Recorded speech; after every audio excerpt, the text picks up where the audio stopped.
Olá pessoal, muito boa noite. Sejam bem-vindos aqui no Facebook da Casa Espírita Maria do Sacramento e Ana de Jesus.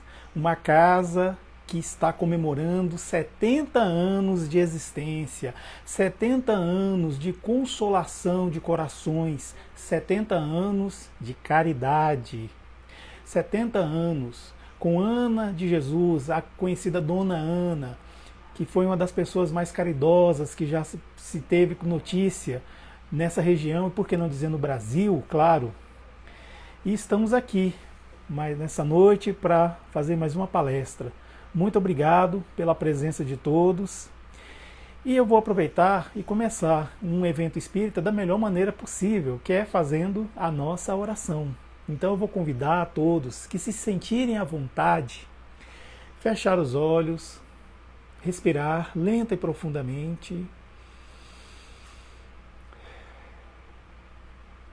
e assim agradecer ao nosso Pai, que é todo amor, bondade e justiça, a Jesus, nosso Mestre,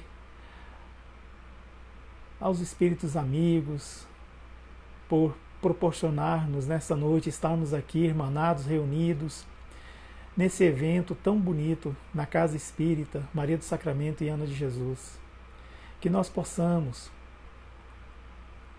ter uma boa noite de palestra, que as ideias possam fluir tranquilamente e que a participação de todos também possa nos ajudar nessa troca de boas energias. Ainda que estejamos online, fisicamente distantes, nós estamos juntos, irmanados, não pela tecnologia, mas pelos fluidos que a gente emite através do pensamento. Muito obrigado, que assim seja. Muito obrigado pela presença, Paula Souza, Carlos Moraes, muito obrigado.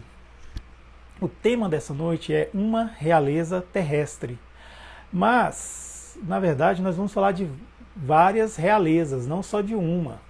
E a gente vai ver qual é a verdadeira realeza terrestre aqui nesse mundo. E nós vamos começar falando desse livro aqui.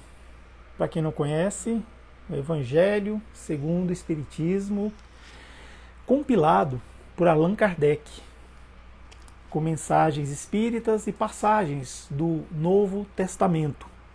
E tem um capítulo aqui, o número 2, chamado Meu Reino Não É Deste Mundo, em que pela primeira vez ouve-se de alguém que tem realeza dizer isso.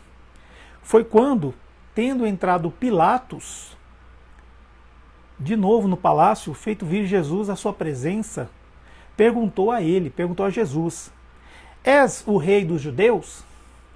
Respondeu-lhe Jesus: Meu reino não é deste mundo. João capítulo 18, verso 33. Por que Jesus falava que meu reino não é deste mundo? Porque, na verdade, Jesus ele sabia que o reino é algo muito melhor que a terra. Jesus, um espírito puro, um espírito que passou muito tempo se materializando seu perispírito para poder encarnar. Boa noite, Will. Muito obrigado pela presença. A minha esposa chegou também, Hélio da Costa. Beijo. Então, o que acontece? Foi a primeira vez que alguém que muitos diziam que era rei veio falar: meu reino não é deste mundo. Não é assim, não é meu reino não é deste país. Meu reino não é deste mundo. Então ele já dizia que existia outro reino fora deste mundo. Então ele deixou isso aí bem claro. E na nossa passagem de hoje a gente vai falar sobre a instrução dos espíritos, aí sim o nosso tema, uma realeza terrestre, ou terrena, como queiram. E é uma mensagem ditada por uma rainha de França. Ela se identifica dessa forma, uma rainha de França, na cidade de Le Havre, em 1863. E ela já começa a sua narrativa dizendo assim: quem melhor que eu pode compreender a verdade dessas palavras do Senhor? Meu reino não é deste mundo. Olha só, o orgulho me perdeu na terra. Exatamente. Vazio, quem, pois, compreenderia o vazio dos reinos na terra? Antes, eu queria abrir um parênteses e dizer o seguinte: os nobres, aqueles que têm esses títulos nobiliárquicos, né, de nobreza, como os reis, as rainhas, os príncipes, eles são pessoas cercadas de facilidades, de vida material fácil. Não lhes faltam nada. A gente vê aí nas séries, nos filmes, como que é retratado a vida dos nobres. Então, assim, materialmente falando, com relação a alimentos e tudo, não falta nada para esses reis. Eles sempre foram cercados, não só de vantagens materiais, mas também de pessoas que estavam lá para servi-los direta e indiretamente. Então, hoje em dia a gente vê isso nos países que ainda adotam a monarquia.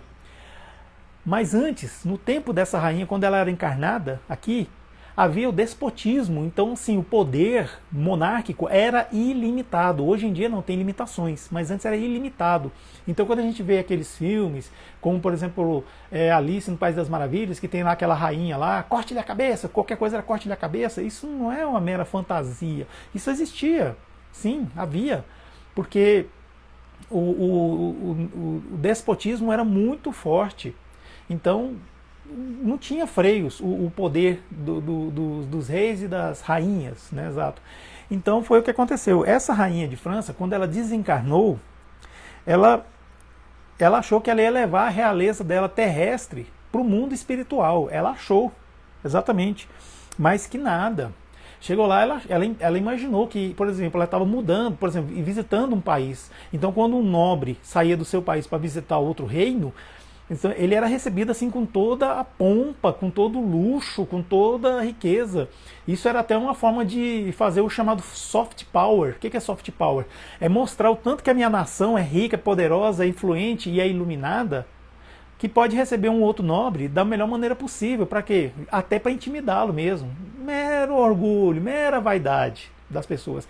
Então, ela achou que ela estava visitando um outro país quando ela desencarnou. Então, quando ela chegou no mundo espiritual, cadê minha carruagem? Cadê os meus serviçais? Cadê o tapete vermelho? Cadê minha coroa? Cadê quem vai me servir? Quem vai me receber? Não, chegou lá com mãozinha, como alguém qualquer. Obrigado, Rosana Denise, pela presença, viu? Obrigado. Então, o que acontece? Chegou lá com mãozinha, como alguém, igual nós, exatamente. Então, ela pensou, rainha entre os homens, como rainha julguei que penetrasse no reino dos céus. Que humilhação! Olha só, que humilhação!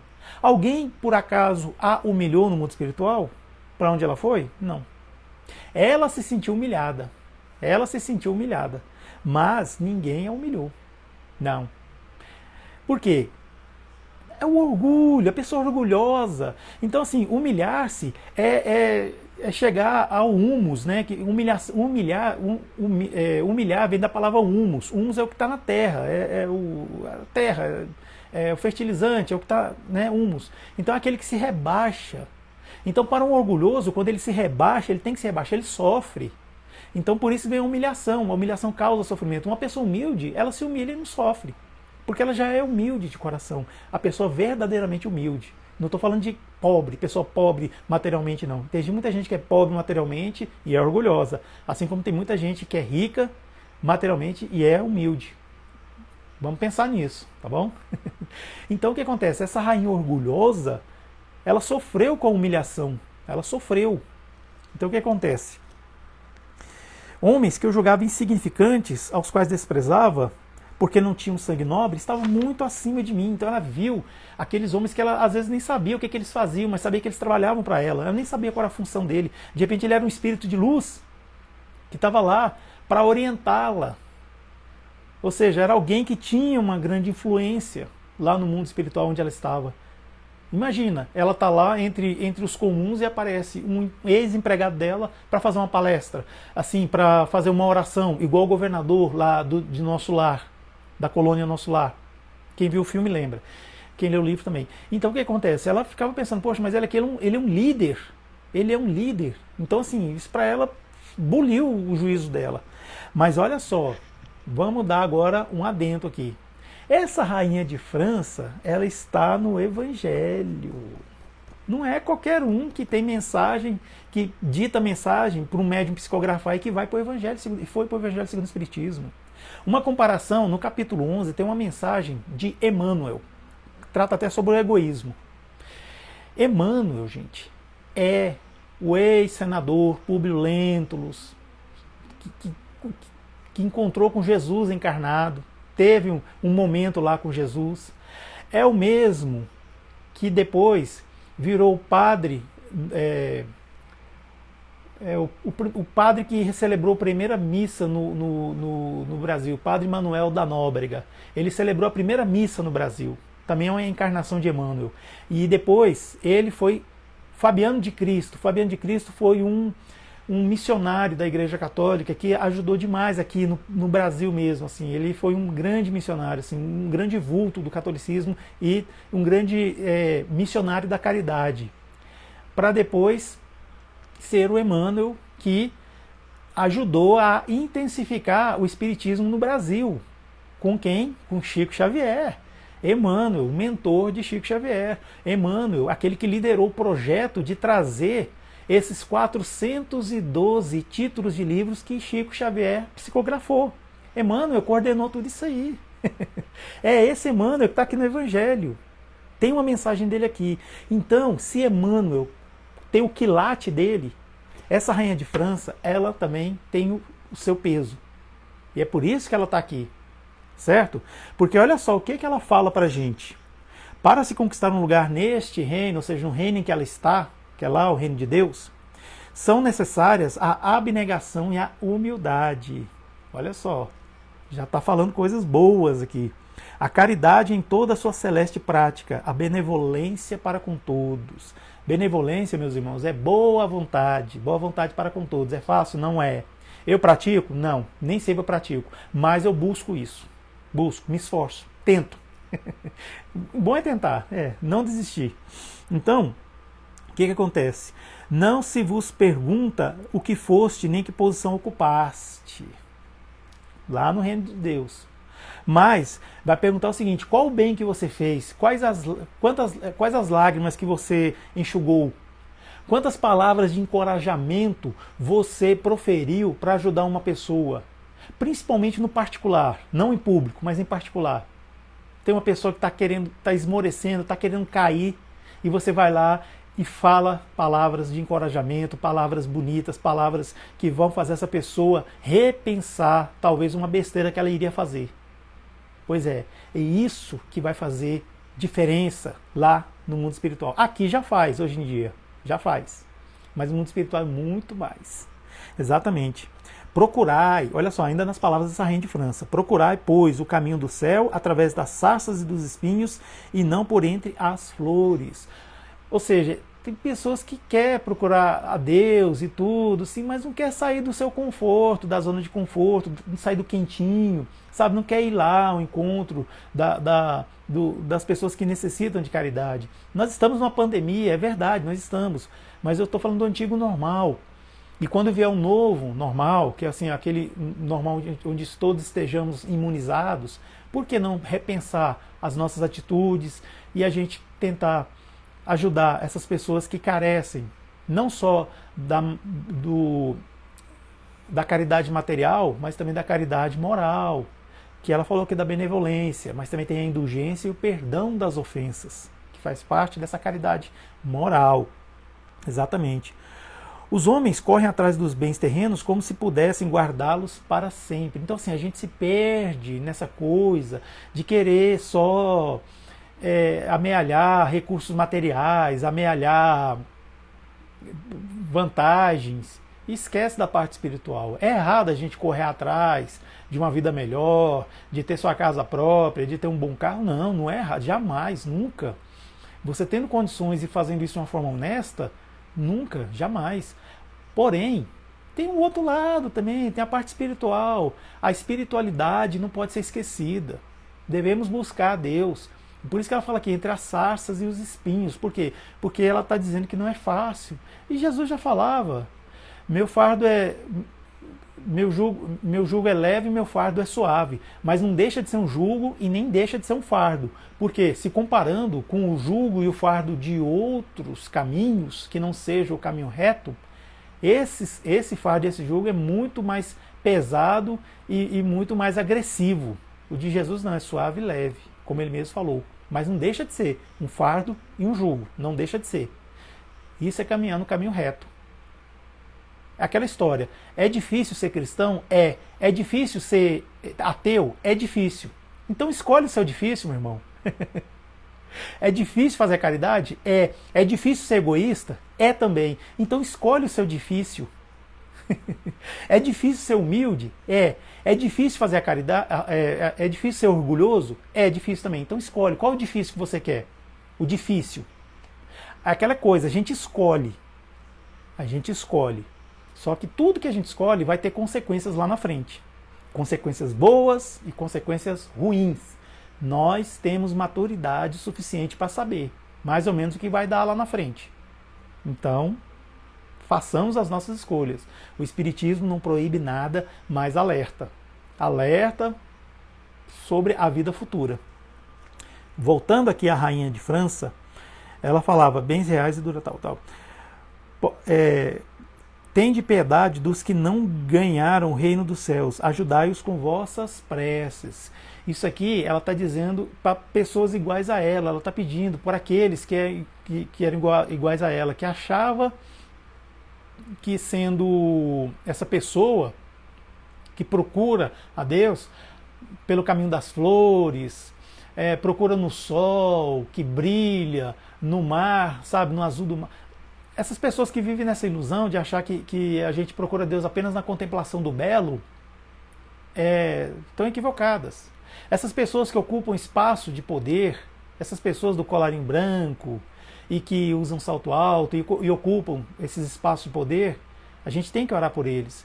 Porque muitas das vezes as pessoas são pessoas que estão na obscuridade ainda, que estão fazendo coisas que vai reverberar em situação ruim para o nosso próximo, para todos nós. Essas pessoas que estão no espaço de poder e se envolvem em corrupção, em obter vantagens ilícitas. Essas pessoas que a gente tem que orar. Essas pessoas que estão se envolvendo com ideologias que a gente sabe historicamente que vai dar ruim, que vai ser errado, temos que orar por elas, sabe? Não vou dizer aqui, claro, nenhum nem outro, mas nós temos que fazer isso. E orar por nós mesmos também, claro. Então ela pede para que nós façamos preces para essas pessoas. É o traço de união entre o céu e a terra, não esqueçais. É nesse sentido que ela fala.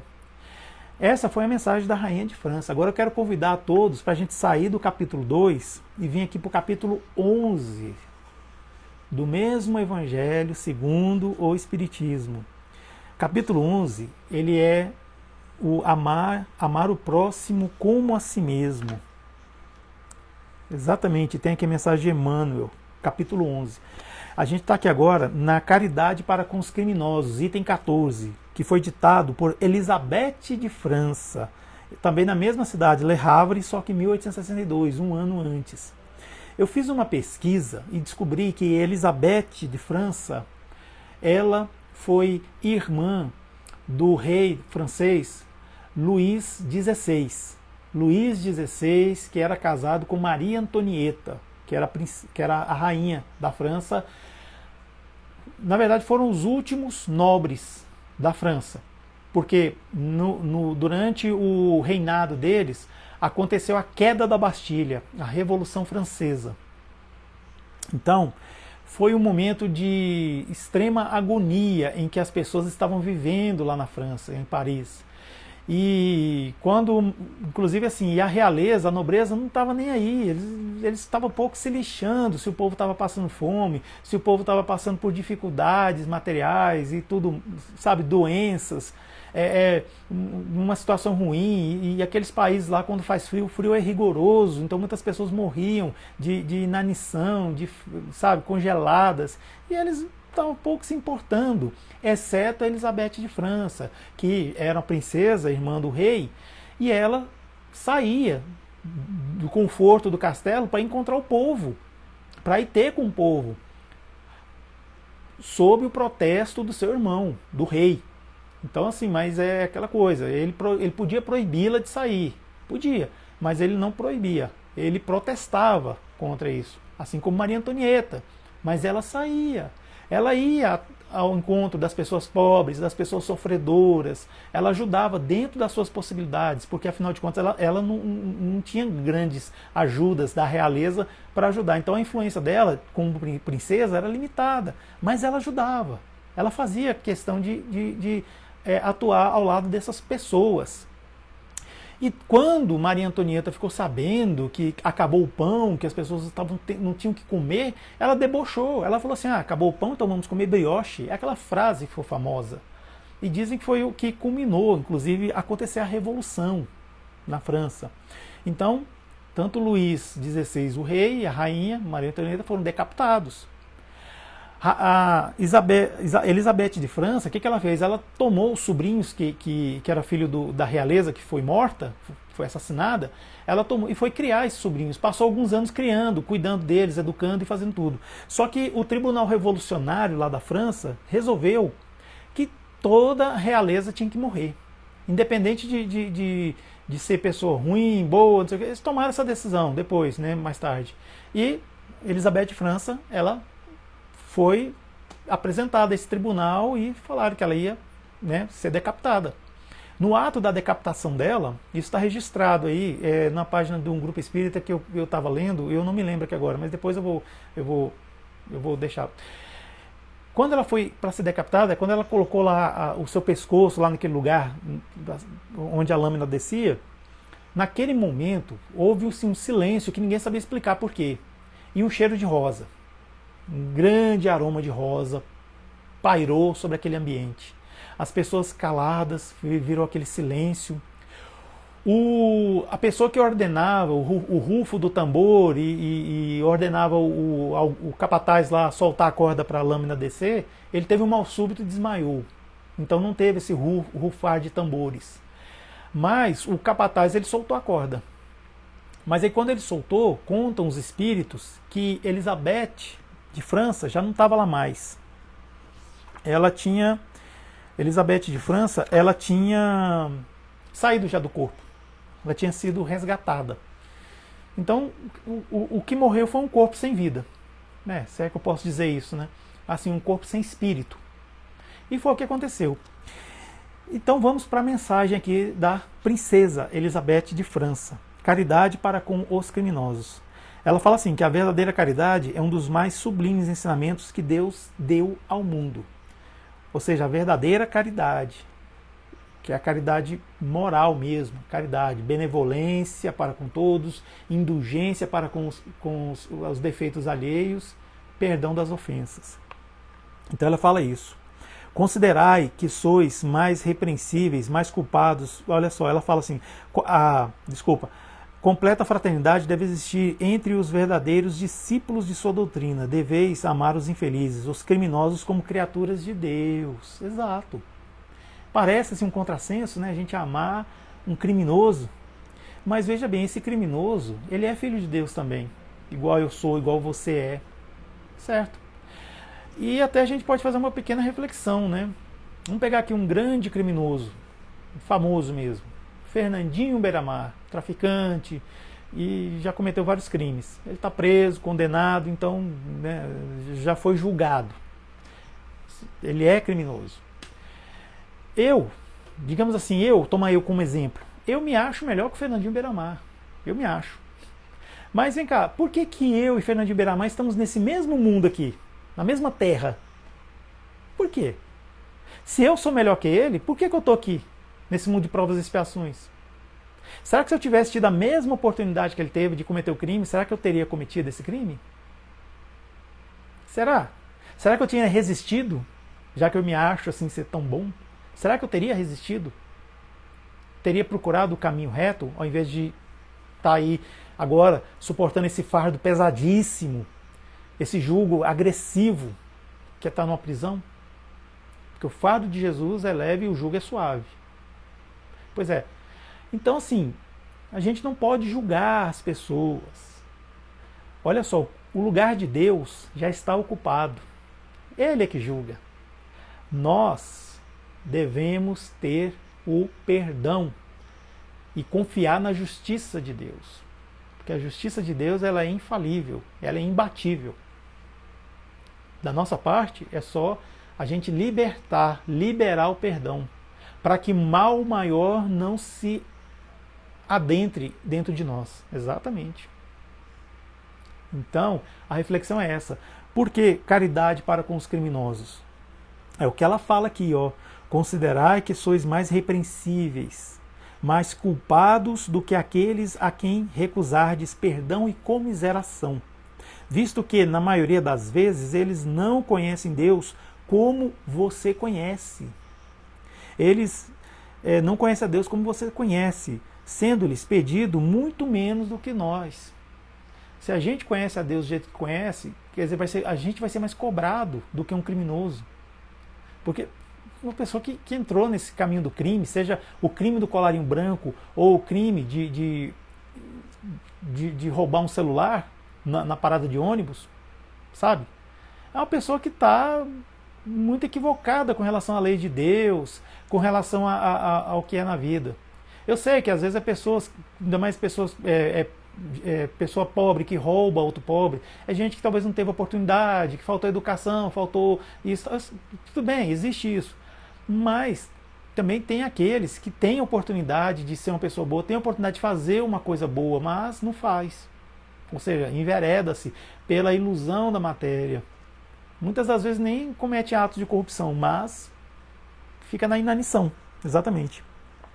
A caridade sublime ensinada por Jesus também consiste na benevolência. Olha que a rainha de França falava em benevolência, e a Elizabeth também fala.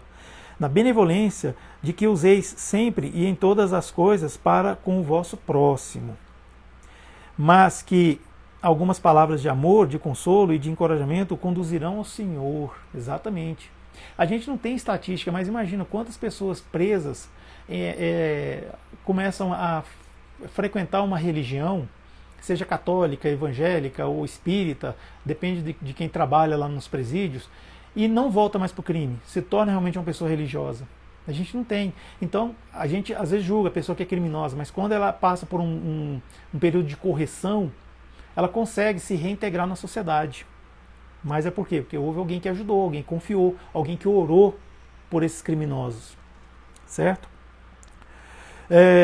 Homens obedecerão à lei de Cristo, única lei que será freio e esperança, e conduzirá as almas às moradas bem-aventuradas, ou seja, às moradas felizes. Deus quer que todos sejam iguais, não desprezeis a ninguém. Exatamente. Porque é aquela história. Por que Deus coloca criminosos junto com a gente? A gente que tenta viver honestamente, de uma forma proba, né? Ou seja, ser probo, honesto.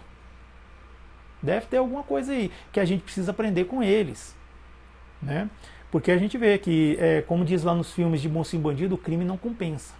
Chega uma hora que, como dizem no linguagem popular, a casa cai. Pois é. Então a gente aprende com o exemplo deles, porque eles se obstinam em fazer o crime, seja o crime do colarinho branco ou o crime comum lá, de roubar, por exemplo, traficar drogas. Mas um dia, como é que fala? O boleto vence, né? Deus permite que haja grandes criminosos entre vós, olha só, a fim de que vos sirvam de ensinamento, quando os homens estiverem submetidos às verdadeiras leis de Deus, já não haverá necessidade desses ensinos. Todos os espíritos impuros e revoltados serão banidos para os mundos inferiores, de acordo com as suas inclinações. Isso aí aconteceu com os capelinos, que moravam em um planeta na constelação de Capela. Isso está registrado no livro de Emmanuel, A Caminho da Luz. Esse planeta ia passar por uma condição de regeneração, que é a próxima fase depois de provas e expiações, e eles não tinham condições. Eles vieram para a Terra estava se transformando no mundo já de provas e expiações, saindo do primitivismo e entrando em provas e expiações, e eles encarnaram aqui. Então eles trouxeram muitos conhecimentos tecnológicos, mas eles não tinham moral nenhuma. Moral, assim, qualidades morais, vamos dizer. Então, assim, eles trouxeram tecnologia, engenharia, comunicação, linguística e tudo mais. Por exemplo, os antigos egípcios fizeram aquelas pirâmides que ninguém consegue entender até hoje. Aqueles hieróglifos, né, que é a escrita deles, que é muito assim perfeita, muito bem assim, estruturada. né? Tem a esfinge e tantos outros conhecimentos que ainda para nós é um mistério, a mumificação e tudo mais. Então, assim, eram aqueles espíritos que tinham muito conhecimento tecnológico, mas só que eles aprenderam a ser humildes, porque estavam num planeta igual à Terra, que era assim muito hostil, mas extremamente hostil. Então eles aprenderam a ser humildes. E depois voltaram lá para o seu planetinha, né, claro. Ainda, nas palavras de Elizabeth de França, observai o vosso modelo, Jesus. Que diria ele se visse esse infeliz junto de si, o bandido, né, o ladrão, tal, o corrupto? Pois é, estender-lhe-ia a mão. Na verdade, não podeis fazer o mesmo, mas pelo menos podeis orar por ele. É o que eu estou falando. Gente, está escrito nas Sagradas Escrituras, em tudo dai graças. Em tudo dai graças. Quando a gente reclama, que é o contrário, a gente está clamando, sabe? A gente está clamando para que aquilo aconteça. Já viu quando a gente fala a palavra reescrever? Reescrever é escrever de novo. Rever é ver de novo. E reclamar é clamar de novo. Então a gente está clamando duas vezes. Então quando a gente reclama da situação do nosso país, a gente está clamando para que essa situação continue ou até piore. Quando a gente reclama de uma situação ou de uma pessoa que tem algum defeito que incomoda a gente está clamando que essa pessoa fique pior ainda. Quando eu reclamo da minha vida, eu estou pedindo a Deus, em pensamento, para que minha vida seja pior do que é. Então, não reclame. Em tudo dai graças, agradeça. Eu vou falar uma coisa aqui que pode soar muito estranho, mas eu quero pedir agora muita atenção de vocês. Eu vou falar aqui uma frase. Olha só. Não se engane, tudo que está ruim pode ser piorado. Olha só, essa frase é estranha, mas ela é otimista. Por incrível que pareça. Tudo que está ruim pode ser piorado. Uma pessoa estava lá na parada de ônibus e tal. Aí veio um irresponsável dirigindo na contramão, bêbado, e atropelou ela. Ela ficou o quê? Paraplégica. Não vai mais sair da cadeira de rodas. Só que ela ficou numa mágoa danada daquela pessoa. Ela foi condenada na justiça, respondeu, foi trancafiada e tá lá. Mas essa pessoa que ficou cadeirante, ela ficou possessa, ficou magoada. Tá ruim, não tá? Tá na cadeira de rodas, tá ruim. Só que a mágoa foi tanta.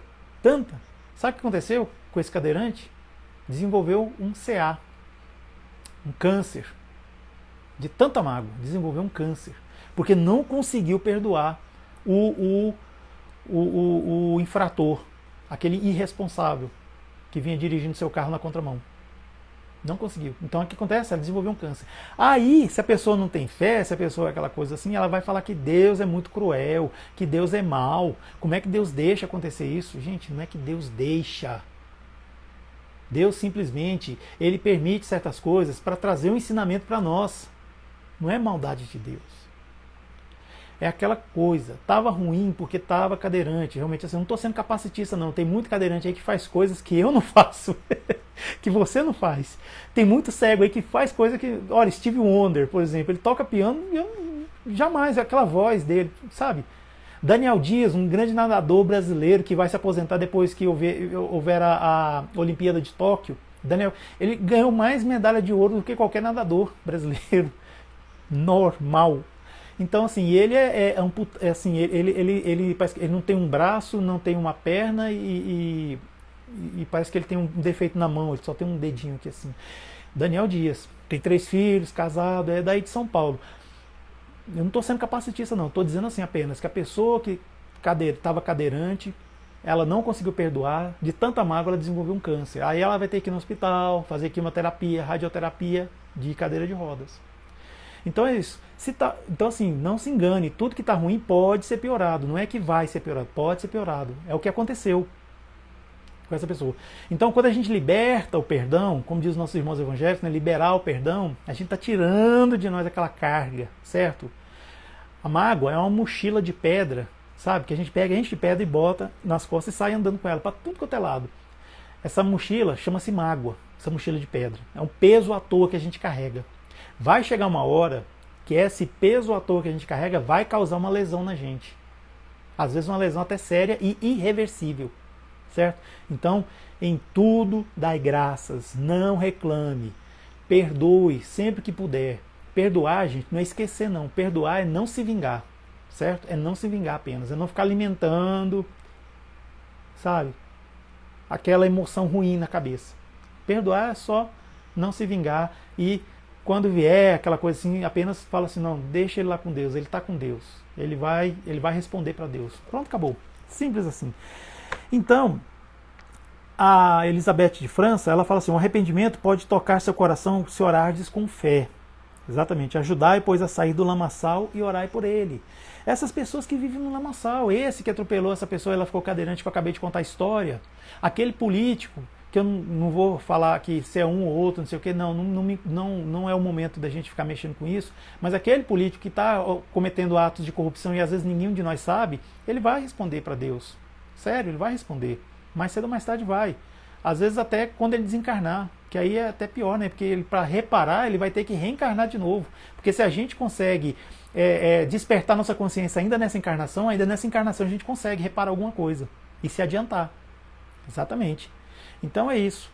Em tudo dai graças. Agora eu vou convidar a todos, que a gente está no capítulo 11 do Evangelho segundo o Espiritismo, e ir lá para o capítulo 13. E o capítulo 13 diz o seguinte, que não saiba a vossa mão esquerda o que dá a vossa mão direita. Tem uma passagem aqui chamada Os Infortúnios Ocultos. É uma passagem que eu particularmente, toda vez que eu leio, eu me emociono. Hoje eu acho que não vai ser diferente. Olha só, essa passagem começa o seguinte, nas grandes calamidades, a caridade se emociona e observam-se impulsos generosos, no sentido de reparar os desastres, porém, a par desses desastres gerais, no sentido, há milhares de desastres particulares que passam despercebidos, como das pessoas que jazem sobre um catre sem se queixarem, são os infortúnios discretos e ocultos. Por exemplo, aconteceu uma calamidade lá no centro da cidade, por exemplo. Então todo mundo vai lá, é uma enchente, não sei, alguma coisa assim, vai lá e ajuda, né? Só que ali pertinho está tendo alguém que não foi, por exemplo, necessariamente prejudicado pela enchente, diretamente que eu falo, mas está passando por um infortúnio oculto e está lá, discretamente calado, porque sabe que o bicho está pegando é ali mais no centro, que alagou, aquela coisa toda. Por exemplo, é um exemplo só que eu estou dando. Aí é claro, assim, a nossa tendência é ir lá onde está realmente o mal maior.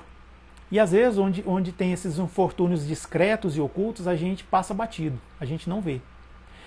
Só que aqui está falando sobre uma mulher que, vestida discretamente, com um ar distinto, ela vai até esses lugares.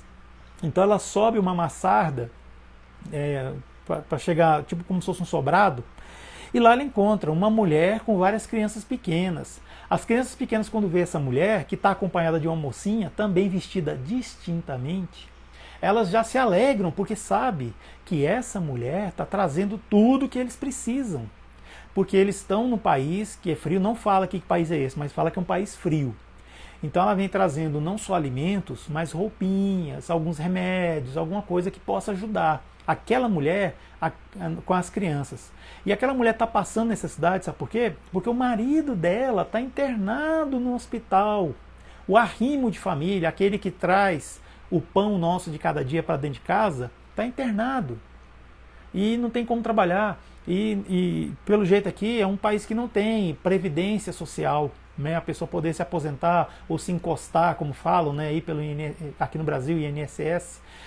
Lá, pelo jeito, não tem previdência social. Então, ele está lá. E ele está internado, preocupado, e a família passando necessidade. Então, essa mulher vai até essa família e leva essa coisa. Nessa casa de sórdida aparência, na entrada saúdam respeitosamente.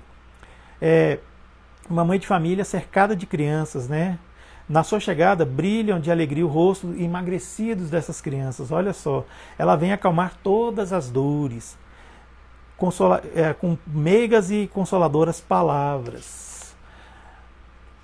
Essa família não faz parte daqueles profissionais da mendicância, aqueles que já sabem onde pedir, já sabem como pedir. Não, eles são pessoas que estão passando por uma necessidade pontual. o pai está no hospital, como eu acabei de falar, né? Então aquelas crianças não sentirão mais frio nem fome. E sabe o que essa mulher faz depois que ela faz, que ela deixa lá os donativos? Ela vai lá no hospital falar com o pai dessa família para ele não se preocupar, porque os seus filhos não vão passar fome, estão e vão poder ir para a escola agasalhados. É isso aí. É o que ela faz. E lá perto, o carro dela, ela tem um carro grande que é um verdadeiro armazém de tudo que destina aos seus protegidos, ou seja, grande parte do que ela ganha, porque ela é uma mulher rica. Ela é uma mulher rica. Então ela doa. Ela doa. Ela não lhe pergunta para essas pessoas qual a crença, qual é a religião que professa, se é ateu ou não. Ela não pergunta isso, ela não está interessada. Para ela, todos os homens são irmãos e filhos de Deus. Essa mulher que eu estou falando, essa mulher misteriosa, que na verdade não é misteriosa. Depois a gente vai ver aqui, ó, nesse livro, O Céu e o Inferno, que está dizendo alguma coisa sobre ela. Aguarda aí. E olha só, gente, mas ela é o anjo da consolação, né? Qual o seu nome? Onde mora? Ninguém sabe. À noite, um concerto de bênçãos se eleva a seu favor ao Criador. Católicos, judeus, protestantes, todos a bendizem. E por que o traje tão singelo, né? Assim, ela se veste de modo tão humilde, tão simples. É para não insultar a miséria alheia. Porque às vezes se ela chega com aquela pompa que ela é acostumada, nossa, a pessoa vai ficar envergonhada. Então quando a gente vai fazer caridade, a gente tem que pensar nisso também. Será que o que eu estou usando vai chocar alguém? Será que vai humilhar alguém? Às vezes os adereços que eu estou usando, aquela coisa, tudo, será? Por isso que é bom, né? Quando a gente vai fazer alguma ação social junto a pessoas carentes, assim, materialmente carentes, usar um uniforme da casa espírita, se tiver, né? Se não tiver, usa uma roupa modesta, né? Sempre é bom. O menos é mais. Então, assim, e ela se faz acompanhar da sua filha, né? Por quê? Para ensinar como se deve praticar beneficência, né? Também fazer a caridade. Mas aí o que ela diz para a filha, né? O que podes dar, minha filha, quando nada tens de teu? Se eu te passar alguma coisa, as mãos para que dês a outra, e na verdade sou eu que estou fazendo a caridade, o mérito é meu, não seu. Ela ensina a filha desse jeito, olha só. Quando visitamos doentes, tu ajudas a tratá-los. Ora, dispensar cuidados é dar alguma coisa. Isso não te parece suficiente? Nada mais simples. Aprende a fazer obras úteis e confeccionarás roupinhas para essas crianças. Quer dizer, o que a gente tem nesse mundo que é nosso mesmo é o tempo. Então, quando a gente dedica o nosso tempo para o outro, a gente está dando o que é nosso. Emmanuel ensina, a gente só pode dar aquilo que é nosso. O que não é nosso, a gente não pode dar. Então, assim, se a gente tem alguma coisa, tudo assim, tudo é empréstimo de Deus. Então, assim, a gente pega esse empréstimo de Deus, a gente passa para o outro. Agora, aquilo que é nosso mesmo, que é o tempo, que é o nosso carinho, as nossas palavras, as nossas emoções e tudo, isso aí a gente pode doar. Pode doar e vai ter uma coisa bonitinha lá no mundo espiritual para nós. Mas não precisa esperar não, é bom a gente ter condições, é o seguinte, quando a gente chegar no mundo espiritual, a gente ter condições de aceitar o que vier. Isso que é legal. Eu vou para o reino de Deus, vou. Mas é aquela história, o que tiver lá para mim, eu vou aceitar humildemente, pronto. Não interessa se eu vou para o nosso lar, se eu vou para o umbral, se eu vou... Não, onde eu tiver merecimento de estar, eu aceitarei com humildade. Porque essa é a vontade de Deus. Então é isso. Aí vem a pergunta, né? Ela fala assim, né? Desse modo, darás alguma coisa de ti. É assim que aquela mãe verdadeiramente cristã prepara a filha para a prática das virtudes ensinadas pelo Cristo. Ela é espírita? Que importa? Que importa se é espírita ou se não é espírita? Que importa se ela é religiosa ou não? Que importa se ela é ateia? Que importa? O importante é que ela está praticando um amor ao próximo. E às vezes, praticar um amor ao próximo, a gente pratica o amor a Deus, ainda que não acredite nele. Exatamente. Em casa, essa mulher é a mulher do mundo, ou seja, é uma mulher muito importante. Podemos dizer que ela é uma rainha. Ela é uma rainha. Ela não deseja outra aprovação além da aprovação de Deus e de sua consciência. Então, Um dia ela estava lá num evento social, na condição de nobreza, né, que ela detém o título de nobreza, e de repente uma das assistidas dela, que ela ajuda, a viu. Estava lá vendendo uma coisa, viu. Aí ela foi, deu um jeito de chegar perto dessa mulher e falou assim: ó, não fala nada para ninguém. Assim falava Jesus. Silêncio, não digas nada a ninguém. Assim falava Jesus. Quer dizer, ela quer a aprovação de Deus e da sua consciência. Acabou. Ela não quer, ela acredita em Deus. Então ela não precisa disso. Agora, quem é essa mulher? Aí a gente vai olhar esse livro aqui, ó, O Céu e o Inferno, do mesmo Allan Kardec, que foi compilado por ele. É um livro muito interessante que fala sobre, é lógico, o que é o céu, o que é o inferno, quem são os anjos, quem são os demônios, na visão espírita. E entre outras coisas. É muito interessante a leitura. Aqui na segunda parte, capítulo 2, Espíritos Felizes, tem uma passagem chamada Condessa Paula. Essa Condessa Paula é o seguinte: ela não pertencia ao número dos que sempre encontram dinheiro para satisfazer seus caprichos, sem pagarem as próprias dívidas. Não podia compreender que houvesse prazer para o rico ter dívidas. E humilhada se julgaria se lhe dissesse que seus fornecedores eram constrangidos a fazer-lhes adiantamento. Olha só. A sua beneficência era inesgotável, a Condessa Paula. Assim exercia a caridade de coração e não por amor de vanglorias, ou seja, ser reconhecida. Não, ela não queria. Olha só Deus sabe as lágrimas que ela enxugou e os desesperos que ela acalmou. Olha só que interessante. Além disso, em descobrir os mais pungentes infortúnios secretos. Olha o que eu acabei de falar aqui, gente. Ela ia atrás de infortúnios ocultos. Pessoal, nós que somos espíritas, nós devemos fazer isso, ir atrás dos infortúnios ocultos. Muitas das vezes, assim, a coisa está acontecendo, a calamidade mesmo está acontecendo aqui, está todo mundo lá junto, só que a gente esquece de olhar para os lados. Que às vezes do lado tem gente sofrendo e calado. Então a gente tem que saber olhar os infortúnios ocultos. Existem os infortúnios que estão lá à mostra, assim, tá lá para todo mundo ver, mas tem os infortúnios ocultos. Tem gente que sofre em silêncio. Tem gente que está planejando em silêncio fazer uma grande besteira contra si mesmo.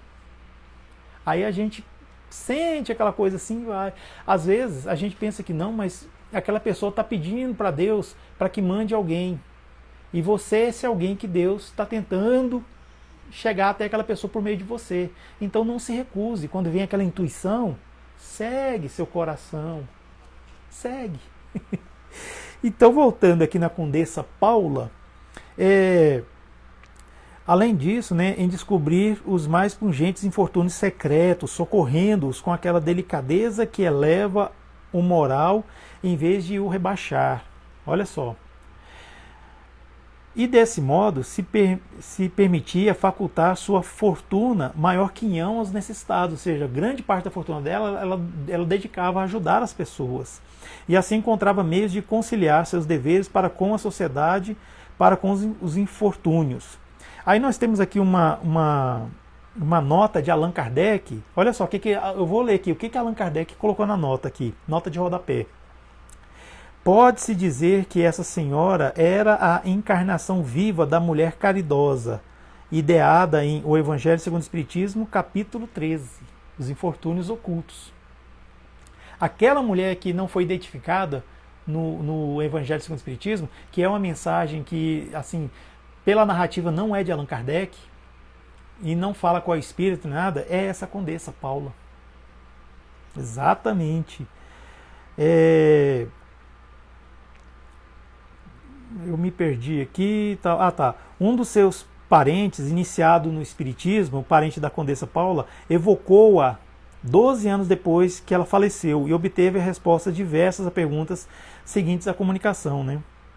Ela é o seguinte: tendes razão, amigo, pensar que sou feliz. Assim é efetivamente e mais ainda do que a linguagem pode exprimir.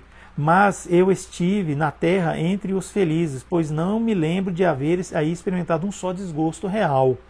Juventude, homenagem, saúde, fortuna.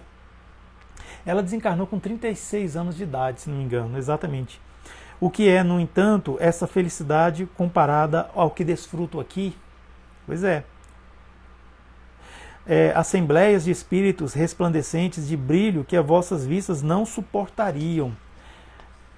Aqui tudo se resume em amor, confiança e sinceridade por toda parte, corações amantes, amigos por todos os lados.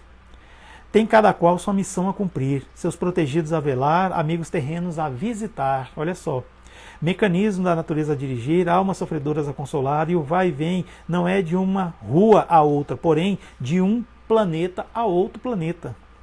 Reunimos-nos, separamos-nos para novamente nos juntarmos e reunirmos em certo ponto, comunicarmos o trabalho realizado, felicitando pelos êxitos obtidos, juntando-nos mutuamente nos assistimos nos casos difíceis. Então ela faz parte dessa play de espíritos que continua trabalhando. Só que assim, em vez de fazer a caridade material, igual ela fazia aqui, que ela tinha suas limitações, ela está de uma forma limitada, ela vai de um mundo a outro. Então assim, você pode ver que ela é uma grande líder lá, a Condessa Paula. Presentemente na Terra, é o magno assunto das nossas cogitações. Que movimento entre os espíritos, que numerosas falanges aí fluem, a fim de lhes auxiliarem o progresso e a evolução. Então ela fala que espíritos da envergadura dela estão aqui entre nós, procurando fazer com que nós evoluamos, nos ajudando, sabe? Por exemplo, a casa Espírita Maria do Sacramento é também um lugar onde tem esses espíritos que assistem, que ajudam. Então a gente tem essa natureza. O meu grupo espírita aqui chama-se Grupo da Fraternidade Espírita Irmão Estevão. Também é um grupo que tem esses espíritos. E é muito fácil sentir a presença deles quando a gente está lá nas obras de caridade. A Terra deve regenerar-se em dado tempo, pois importa que os desígnios da providência se realizem e assim cada qual seu papel. Não julguei simples espectadoras dessa grande empresa, que me envergonharia, uma vez que todos nela trabalham. Importante missão me afeta grandemente, me esforço por cumpri-la o melhor possível. Não foi sem luta que alcancei a posição que ora ocupo na vida espiritual, e ficais certo de que a minha última existência, por mais meritória que porventura pareça, não era por si só tanto suficiente. Em várias existências passei por provas de trabalho e miséria, que voluntariamente havia escolhido para fortalecer e depurar meu espírito. Ou seja, ela passou muito fácil pela prova da miséria e do trabalho, da pobreza. Ela passou muito fácil, ela diz. Dessas provas tive a dita de triunfar, vindo a faltar, ou seja, ela foi cair quando ela, no entanto, em uma, porventura, de todas as mais perigosas, ela escolheu a prova da fortuna e do bem-estar materiais. Então ela teve uma outra encarnação que ela era uma mulher rica, ela caiu. Aí depois ela veio de novo nessa última, em que ela é a mulher do Infortúnios Oculto, e aqui é a Condessa Paula. E ela fala que aí sim ela conseguiu acertar, com uma certa dificuldade ainda. A gente pensa que às vezes a riqueza é muito fácil, é muito bom, realmente. É por isso que a gente se perde, porque é muito fácil. Então é nessa que consistiu o perigo. E ela finaliza dizendo o seguinte: como eu, também vós tereis a vossa prova da riqueza, mas não vos apresseis em pedi-la. Não apresseis em pedir a prova da riqueza muito cedo. E vós, outros ricos, tende sempre em mente que a verdadeira fortuna, a fortuna imorredoura, não existe na terra. Procurai-a antes saber o preço pelo qual podeis alcançar os benefícios do Todo-Poderoso. É muito fácil para quem leva uma vida rica. Olha só a rainha de França, lá do Evangelho, no capítulo 2. Ela era cercada de todas as vantagens, todas as facilidades, todo o bem-estar. Era uma pessoa assim que tinha todos os dentes na boca, só comia coisa assim boa mesmo. E tinha gente que vestia ela, apesar de ser adulta, tinha uma pessoa para cuidar dela, cuidar das roupas dela, ajudá-la a se vestir e tudo mais. Ela se perdeu no orgulho, porque é muito fácil. A gente ainda está naquela de se acostumar fácil com o que é bom, certo? Então fica difícil sair da zona de conforto. Se nasce desde criancinha, pequenininho, nasce no conforto material, Sabe? É muito fácil cair. E a gente diz o seguinte, tem muita gente que é rica aí, mas tem a família perdida. É um filho que é toxicômano, é uma filha que vive se prostituindo em festas para fazer bonito. Às vezes é o casal que mantém uma relação hipócrita, cada um deles tem o seu amante e vive junto porque não quer dividir a riqueza e não quer também causar um escândalo para a família, mas vive aquela vidinha hipócrita. São ricos, vive aquela coisa, vive de aparência. Quer dizer, é fácil perder. Não estou dizendo que a pobreza assim a pobreza é mais fácil, aquela coisa. Não, não é fácil quem leva uma vida de aflições, de falta das coisas, que não sabe o que vai comer amanhã. Não é fácil a vida dessas pessoas. Mas essas pessoas, por sofrerem, por já estarem acostumadas com o sofrimento, por ter o couro grosso de tanto apanhar, elas procuram a Deus, porque elas acabam precisando de um lenitivo, alguma coisa. Então é mais fácil elas procurarem a Deus do que um rico. Não tem? Está dizendo lá que é mais fácil um camelo passar pelo buraco da agulha do que um rico entrar no céu? Pois é, a agulha era a porta de entrada lá daquelas cidades lá, né? E camelo era aquele animal que quando ia passar às vezes tinha que se abaixar porque tinha carga em cima, então ele passava com uma certa dificuldade. E também camelo pode ser o cabo também, sabe? O cabo, a linha que você coloca na agulha, né? Deixa eu ver, o Will falou alguma coisa aqui, ó. Minha avó sempre dizia: o que vem fácil, vai fácil. Hoje consigo entender. Vai fácil porque não estamos preparados. Exatamente. É aquela coisa que vem pra gente, a gente nem sabe a dificuldade que foi conquistar. Então, assim, quando a gente, por exemplo, vai frequentar uma casa espírita como a Casa Espírita Maria do Sacramento, chega lá, tá lá a sede bonitinha, né? Tá o edifício, tá tudo bonitinho, tem os departamentos, os lugares lá. Eu nunca fui, assim, eu tô só fazendo uma elucubração, viu? Se eu estiver errado, me corrijam aí. Então, assim, tá lá a sede, pronto, tá tudo prontinho lá. Aí a pessoa às vezes vai lá frequentar e fala: ah, mas que lugarzinho, não sei o que, não sei o que, sai falando mal. Mas ela não teve nem ideia da dificuldade que aqueles lá do passado tiveram para construir isso aí, como por exemplo a Dona Ana de Jesus. Eu sei que na Casa Espírita Maria do Sacramento tem pelo menos 2 pessoas que conheceram Dona Ana de Jesus. A Valquíria me falou. Eu não sou médium, não. A Valquíria me falou. Então, assim, foi uma mulher guerreira, batalhadora. E por que não dizer uma realeza terrestre? Dona Ana de Jesus, uma realeza na terra, que está aí, fez essa grande obra e agora passou o bastião. Hoje quem está presidente é a Valquíria, e junto com as pessoas que ajudam, como o Will, por exemplo, e tantos outros que eu infelizmente ainda não sei o nome, mas vou saber. Quando voltar ao nosso novo normal, quem sabe eu não vá visitar aí, vou conhecer a obra e vou conhecer os nossos irmãos. Então o que acontece? É outra realeza terrestre. Assim como Chico Xavier é uma realeza terrestre. Divaldo Franco, por que não? Anália Franco, também uma realeza terrestre. E tantos outros. Mas a grande realeza mesmo, a grande realeza que nós nunca nos enganemos, é Jesus. Jesus, o Rei, que veio aqui para nós trazer a lei de amor e de perdão, que há mais de 2021 anos atrás trouxe seus ensinamentos e eles até hoje reverberam. Até hoje nós estamos aqui conversando, nos maravilhando quando a gente descobre, dentre as suas parábolas e dentre os seus ensinamentos, tudo que ele trouxe, da forma que ele pôde passar. Então a gente vai descobrindo cada vez mais a riqueza e a sabedoria dos ensinamentos de Jesus. Eu não sei se eu estou no meu tempo aqui. O Will está falando aqui, ó, já se sinta convidado para outros trabalhos da casa. Junto formamos a realeza dos trabalhadores da última hora. Exatamente, Will, perfeito. Então é isso, meus amigos. O que eu tinha para trazer para a nossa noite de hoje era essa palestra, uma realeza terrestre, que nós vimos que são várias realezas, inclusive, claro, a nossa querida Dona Ana de Jesus. Eu quero parabenizar a Casa Espírita Maria do Sacramento e Ana de Jesus pelos seus 70 anos. É uma casa que existe desde 1939 e que teve necessidade de mudar de sede e que assiste, ajuda, mesmo com a pandemia, não parou. Assim como outras casas espíritas também não pararam de fazer a beneficência, a ajuda, a caridade no seu mais esplendor, significado. Então é isso. Eu desejo vida longa a Casa Espírita Maria do Sacramento e Ana de Jesus, que continue, pois é uma célula do mundo espiritual aqui na Terra. Com certeza ali na parte de cima, assim, vamos dizer assim, funciona algo muito bom, que aí reflete embaixo, que é onde fica o prédio, certo?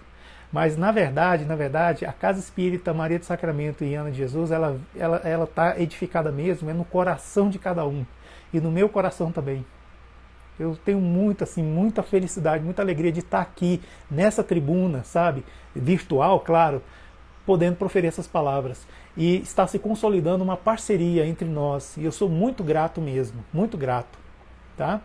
Então agora eu vou convidar novamente, para quem se sentir à vontade, não de uma forma, não porque seja ritual não, é só para quem se sentir à vontade, para fechar os olhos e assim, aproveitando essa emoção que nós estamos sentindo nesse momento, agradecer ao nosso Deus, Deus que é Pai, Deus que é a inteligência suprema, causa primeira de todas as coisas, que é todo amor, bondade e justiça. Pedir para que Ele continue a abençoar os trabalhadores da Casa Espírita Maria do Sacramento e Ana de Jesus, que eles continuem irmanados e firmes, marchando com a bandeira da caridade estendida. Muito obrigado, Senhor. Muito obrigado por ter me ajudado a conhecer essa casa espírita tão bonita, tão boa. Muito obrigado pelos trabalhadores dessa casa, que cada um deles continue sendo abençoados por Ti. Até aqueles que ficam titubeando, não sabem se estão dentro ou se estão fora, abençoe eles também, porque todos precisam. Todos, todos, todos. Se não for todos, a gente não vai. Todos os que são bons, todos os que são brandos e pacíficos, todos que são misericordiosos, todos que estão passando por aflição, porque é o que está dito lá, todos serão bem-aventurados. Muito obrigado, Senhor. Muito obrigado por essa noite, por essas palavras que os bons espíritos puderam intuir para que nós pudéssemos proferi-la. Muito obrigado pela participação dos nossos amigos aqui no chat ao vivo. E também abençoe a cada um daqueles que remotamente depois acessar esse vídeo. Muito obrigado. Que assim seja, graças a Deus. Então, meus amigos, eu vou encerrar e agradeço demais. E mais uma vez, parabéns, Casa Espírita Maria do Sacramento, por seu aniversário de 70 anos. Que venham mais 70 anos. 70 anos vezes 7. Então é isso. Muito obrigado. Eu vou encerrar.